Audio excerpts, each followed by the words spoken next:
5,000 years of warfare, and every single victory comes down to the same brutal truth: deceive, divide, and destroy.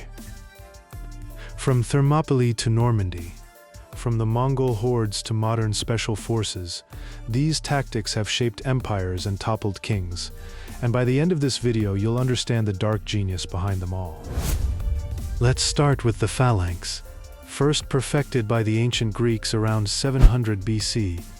Picture a human wall of bronze and rage, soldiers locked shield to shield, spears jutting forward like the quills of a deadly porcupine.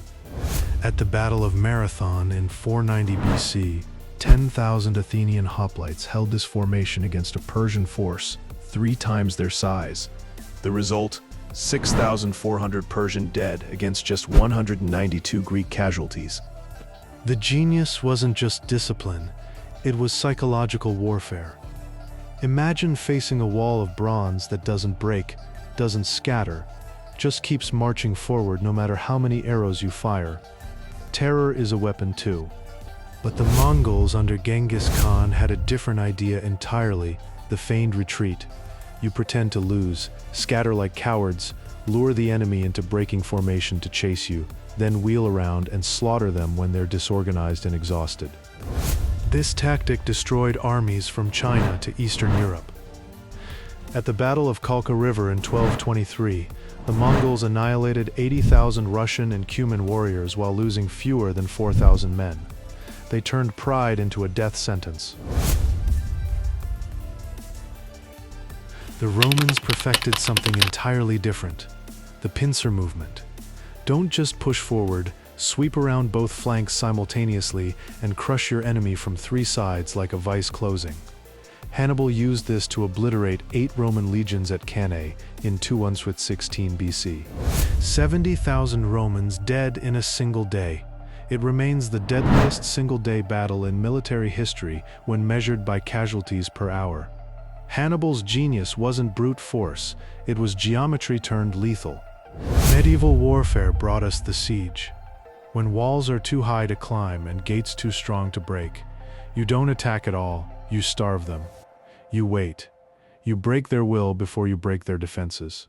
The Siege of Constantinople in 1453 lasted 57 days. Mehmed II used massive bombards firing 1,200-pound stone cannonballs that could shatter walls built to last 1,000 years. When the city fell, the Byzantine Empire died with it. Warfare changed forever with Napoleon and his innovation of total war. Don't just defeat the army, destroy the nation's capacity to fight. Target supply lines, morale, infrastructure, civilian will. War stops being about battles and becomes about annihilation. What makes total war so devastating is this: it erases the line between soldier and civilian. Sherman's march to the sea in 1864 cut a path of destruction 60 miles wide through Georgia, destroying $60 million in Confederate infrastructure and breaking the South's will to fight. World War I introduced trench warfare, which wasn't a tactic, it was a stalemate. 2 armies dug into the earth, separated by barbed wire and machine gun fire, bleeding each other white for 4 years over a few miles of mud.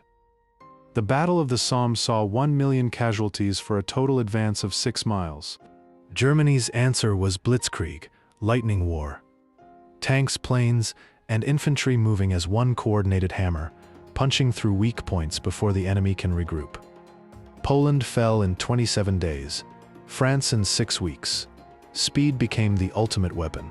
But here's what changed everything: guerrilla warfare. When you can't match the enemy's firepower, you don't fight their battle. You hide, strike, vanish. Make every road dangerous, every village suspect, every victory hollow. The Viet Cong proved that a superpower could lose to farmers with rifles if those farmers refused to quit. Modern warfare added shock and awe, the doctrine of overwhelming force, to paralyze the enemy before they can respond. Operation Desert Storm in 1991 began with 6 weeks of non-stop aerial bombardment, 24 hours a day. By the time ground troops arrived, Iraq's army had already collapsed psychologically. And today, cyber warfare. You don't invade a country, You shut down their power grid from 10,000 miles away. You crash their banks, poison their information, turn their own infrastructure into a weapon against them. Stuxnet, the computer worm that destroyed Iran's nuclear centrifuges in 2010, proved wars can now be won without firing a single bullet. So here's what 5,000 years of warfare teaches us. Every tactic, from the Phalanx to the cyber attack, exploits the same fundamental principle: find where your enemy is weak, hit them there with everything you have, and never give them time to recover. The technology changes, but human nature doesn't. War is still about fear, deception, and the will to win at any cost. These tactics didn't just shape battles. They built empires, toppled civilizations, and determined which ideas survived and which died in the mud. And they're still being used today, from boardrooms to battlefields, because at the end of the day, conflict is human nature written in blood.